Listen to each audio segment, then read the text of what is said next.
Right, expect this as the intro to every Back in the Boro episode this week. We are having our Nuneaton meetup this Saturday the 28th of April 2018. Obviously, if you're watching in the future and don't have a time machine, then I'm afraid you missed it. But if you are going to be anywhere in and around the Nuneaton area this Saturday, come along to the match. It's Nuneaton versus Blythe. Me and a whole load of you lot are going to be there just to watch the match. Have a good day out. I'm going to present Sir Tom Elliott with his trophy for most appearances, even though Joe Anderson has just beaten him. But we're going to pretend that didn't happen for the purposes of that. There'll obviously be a video about the day here on the channel next week. But if you can make it along, come along. It's going to be awesome. It's a football match with some of these players that you've got to know in this series, and it would be great to see you there.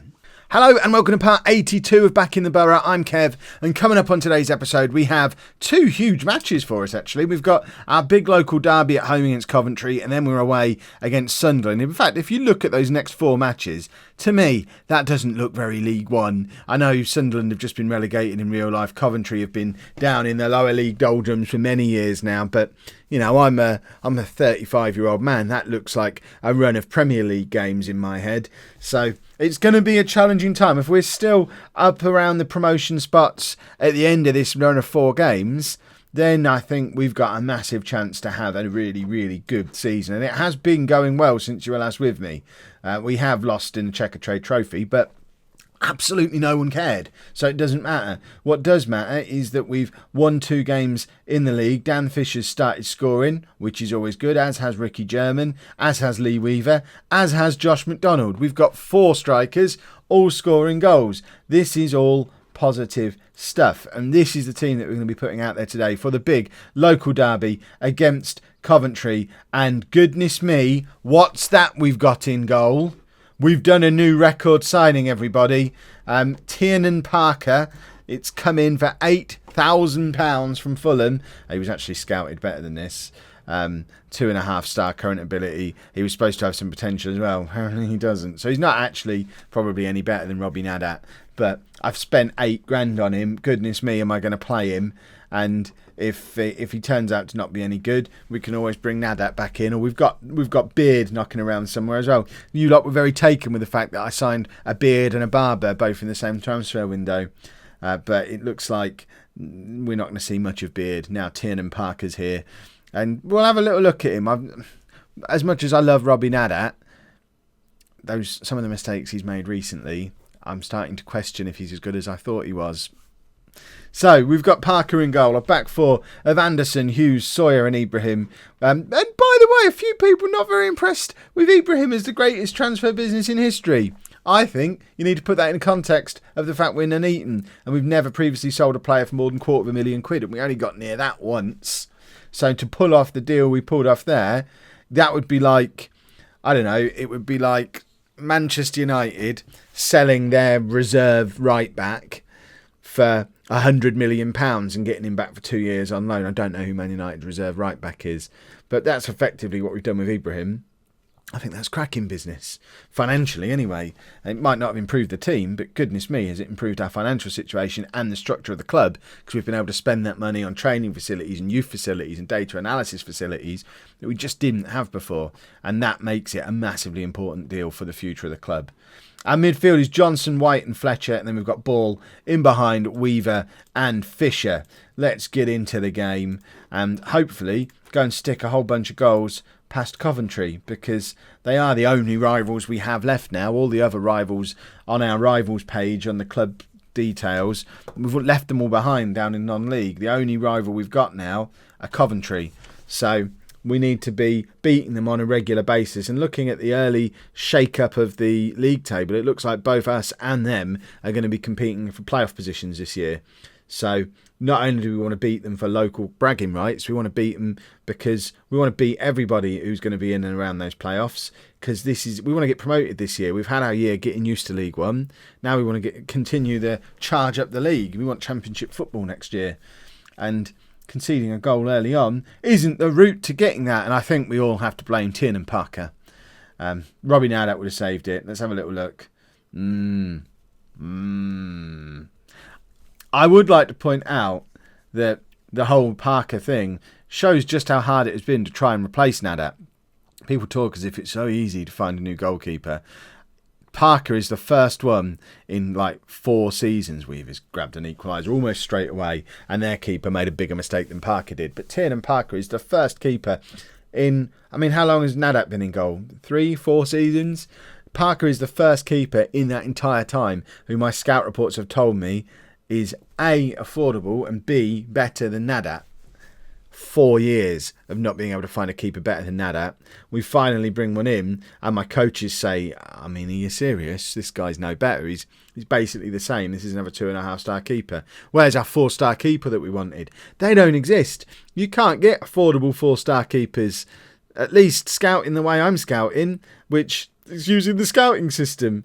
I don't have the magic solution to bringing in a better goalkeeper. I'm not going to start filtering the player search screen by player stats or anything like that. That's just not how I ever want to play the game.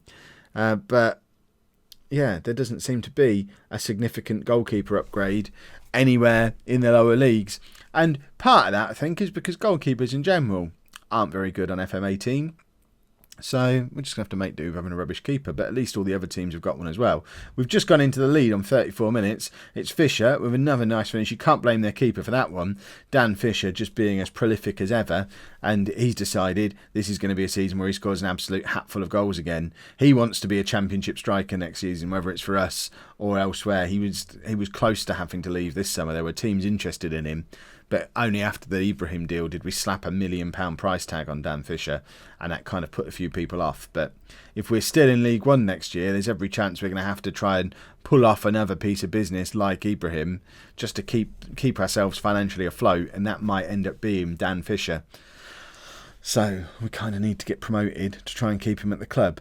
Oh, for goodness sake. There's goals flying in at both ends today, and I have to believe Robbie Nadat saved some of these, and I know you lot are desperate for me to get rid of Nadat completely, but are you seriously telling me this guy's an improvement? And because I am seriously telling you, he's the best I've found in 4 seasons. We are being mugged today as well, which doesn't bode well for Parker. Coventry have had 1 clear-cut chance and scored 3 goals. At least we've scored both of our clear-cut chances, but we can't be conceding all these goals at home to our local rivals. Interestingly as well, we are maxed out on our attendance today. There's over 6,000 people here. Maximum attendance for us. And that, if that starts to happen a couple more times, we are going to have to start thinking in terms of moving grounds, which again is going to be another massive financial expense that I don't know how we find a way to afford. But equally, if promotion is in the offing in the next year or two, I don't know how we can avoid it as well. So there's going to be a few more seasons of being a selling club yet while we sort out the off-the-pitch infrastructure, unless we get a sugar daddy turn up like Swindon did. All my years of playing Football Manager, I've never had a sugar daddy just turn up in game. I've only ever added them in myself through the editor, which obviously I'm not going to do in this save, but it would have been nice just to have a sugar daddy turn up, just to see what that's like, see how the expectations in game change, because never had it. Rarely even see it. But to have it happen to a team both in our league and who we were kind of battling for a playoff spot with last year, could have been us. Especially because we were taking over this summer as well. So why did the sugar daddy go to Swindon rather than Nuneaton? Exactly. Right, let's make some substitutions, see if we can find a winner from somewhere. James Ball's not having the best of games, and we do have a few options on the bench, and I'm still getting to know a lot of these players we brought in the summer. So Daniel Sullivan is a midfielder who can play as an attacking midfielder. I'm not sure if he's the man to come on and change the game. Jake Dennis, what are you? You are an attacking midfielder. 3 stars. You came in from Preston. Right, Jake Dennis, you feel like the man who's going to come on here. So Dennis comes on for Ball. And then I'm going to bring Jake Laskowski on for Hughes, because we know what we get with Laskowski, and that would do for now. And we'll keep an eye on the rest of the midfield, I guess. Fletcher's not having the best of games, so perhaps Fletcher needs to come off, and we can bring that other lad on. What was his name? Was he called Sullivan, or is that the one we just brought on? We are getting to know the kids very slowly. Right, Dennis plays the ball forward towards Weaver. Weaver holds the ball up nicely. It's back to Johnson. Dennis has got it again. Out to Fletcher, and Johnson plays it into Weaver. Weaver is in, and Weaver scores. And on 75 minutes, it's Nuneaton 4, Coventry 3. And this has been a mad game. I mean, it's proper end-to-end local derby goal fest. The 6,000 plus fans who are here are going to go home thinking, tell you what, might come back next week, which bodes well for our finances and our average attendance and all that stuff. It does make me panic that we're going to have to get a new ground sooner rather than later if we're going to start to fill this one a little bit more consistently. I am going to take off Fletcher and we're going to bring on Daniel Sullivan to play on the right hand side of that midfield. So he's the one who came in from Chelsea, I think, wasn't he? Yeah, so couple of debuts in the midfield today. Yeah, we've got a massive game against local rivals, promotion rivals. We're just going to give a couple of youngsters debuts in midfield because we're Nuneaton and that's what we do. And hopefully we're going to hold on to this win as well. We've got 15 seconds left on the clock, but Coventry are on the attack and Joe Anderson can't get that clear, but Sawyer does. Although it ends up on a Coventry boot again and they've lumped it forward, but luckily they are offside and that should be that, I think. I hope. It is.